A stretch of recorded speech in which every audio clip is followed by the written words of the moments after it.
हरियाणा के चुनाव में 2014 के बाद जब भी कभी राज्यसभा चुनाव आया और विपक्ष ने कैंडिडेट खड़ा करा, किसी ना किसी कोई ना कोई साजिश षड्यंत्र हुए और कांग्रेस जीत नहीं पाई। मैं बधाई देता हूं, 14 के बाद पहली बार ये चुनाव, आप नोट करना, ये चुनाव वो चुनाव था, करमबीर बोस जी वो कैंडिडेट थे। 14 के बाद पहली बार जब इनको कैंडिडेट बनाया गया और बीजेपी ने दूसरा कैंडिडेट लाया, गुजरात के मुख्यमंत्री तक को ऑब्जर्वर लगा दिया। दोनों ऊपर और नीचे दोनों इनकी सरकारें हैं और हर तरीके से सत्ता का दुरुपयोग किया।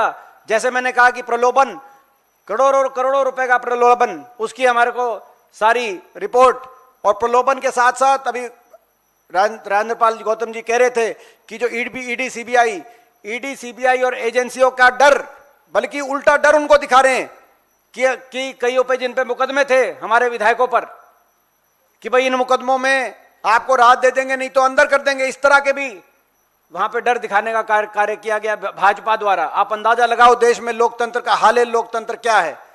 तो मैंने कहा 12 साल में इस बार हमारी जीत हुई है। खेला भाजपा का फेल हुआ है, जो आप कह रहे हो जीत हमारी हुई है। तो ये बहुत बड़ी बात है आज के देश के इस वातावरण में, इतनी बड़ी, इसको मैं बहुत बड़ी जीत मानता हूं देश के आज के वातावरण। दीपेंद्र जी, एक सवाल यह है कि जिस तरीके की आपने बातें कही हैं और अब जो कि वर्किंग प्रेसिडेंट थे कांग्रेस के हरियाणा के, उन्होंने अपने सभी पार्टी के पदों से इस्तीफा दे दिया है, ये किस चीज का मैसेजिंग है सर? देखिए, वो उनकी जो वाइफ हैं, जो वर्किंग प्रेसिडेंट है, उनकी वाइफ नारायणगढ़ से एक विधायक हैं,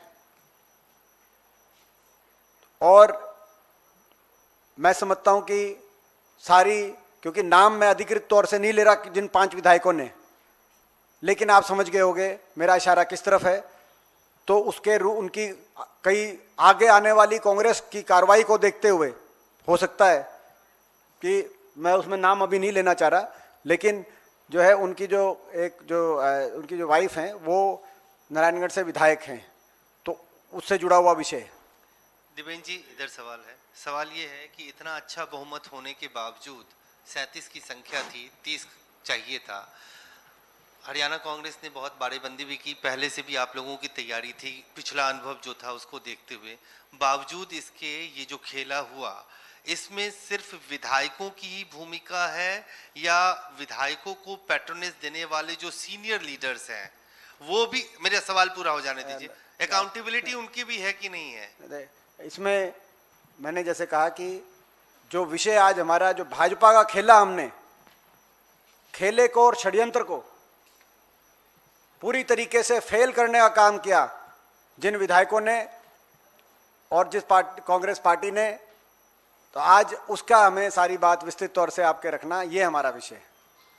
दीपेंद्र जी, मैं आमिर हूं न्यूज नेशन से। सामने आपने कहा कि ये खेला हुआ है, लेकिन खेला किस टर्म्स में हुआ है? मतलब क्या प्रलोभन दिए गए? ऐसा कोई एविडेंस, कोई ऐसे साक्ष्य जो आपको लगा कि पार्टी की तरफ से, बीजेपी की तरफ से दिए गए विधायकों को? सारी बात देखो, सारी बात आपके सामने आने वाले दिनों में एक एक प्रेस कॉन्फ्रेंस करके हम सारी बात रखेंगे।